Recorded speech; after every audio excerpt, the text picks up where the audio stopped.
welcome to the Tech Guide. This week it's all about multimedia displays, from the most stylish to the biggest screens around. Now it's really important when you're investing in an HD screen not to make impulse buys on the high street. Bright lighting and poor acoustics in the superstores rarely reflect a product's true potential, so a bit of prior research is crucial. Okay, now you mentioned HD, so first things first, what actually is HD TV? Well, simply put, an HD display squeezes more lines of resolution into a screen, so you get a much better picture. And a good example is this Sony Bravia LCD screen. It's got 1080p, which is the best resolution you can get at the moment. Okay, so do we actually need HD TV? Well, it's pretty good. I mean, there aren't that many broadcast channels available at the moment. If you've got a Sky HD box, then you can get 13 channels of TV on that, which are in a really sort of high resolution quality. Okay, so what about gaming and DVD? Well, the next generation DVD players like HD DVD and Blu-ray will really benefit from a display like this.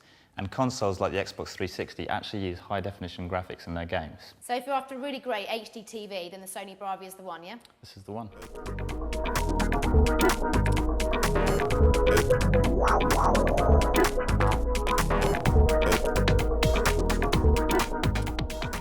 So what else am I looking for in my screen? Another really important consideration is contrast ratio. If you want rich shadows and really dark colours, you're going to need a minimum contrast ratio of 1,000 to 1. Now this Pioneer Plasma here has got 3,000 to 1 contrast ratio, so you're going to get a really rich picture. Okay, so we have a Plasma over here with a Pioneer. We've got the Sony over here, which is an LCD.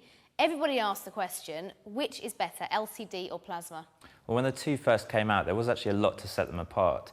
LCD had a better picture quality overall, but was much smaller, whereas Plasma had big screen size, but often sort of blotchy pixels, not as good a picture. Nowadays, with the improvement in technologies, there's not much to set them apart, so it's really a question of personal choice. Which would you choose? I'd probably go for LCD. And I'd go for a Plasma, just to be different.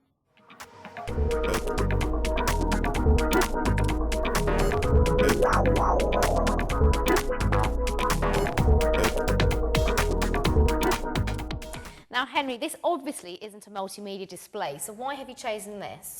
If you want a really big screen size for presentations and things, this Canon LV projector has got a thrown screen size of up to 300 inches.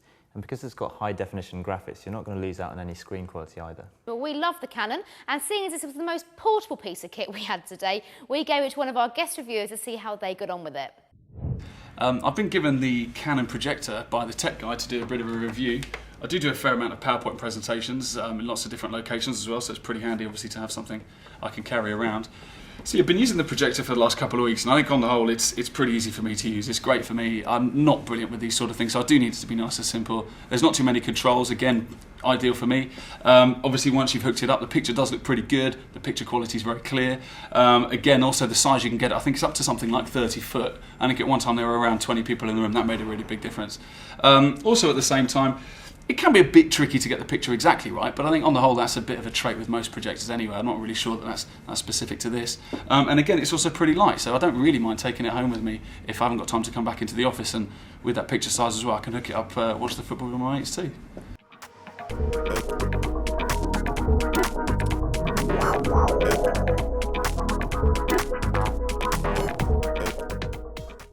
Now, Henry, this looks pretty impressive. Yeah, this is one of my favourite designs actually. This is the Philips Syneos LCD, which is actually also rather good for you. It's good for you, how? Well, the Ambilight system that's around the edge of the screen throws out soft light to prevent you getting eye strain. So it really does have the wow factor. Yeah.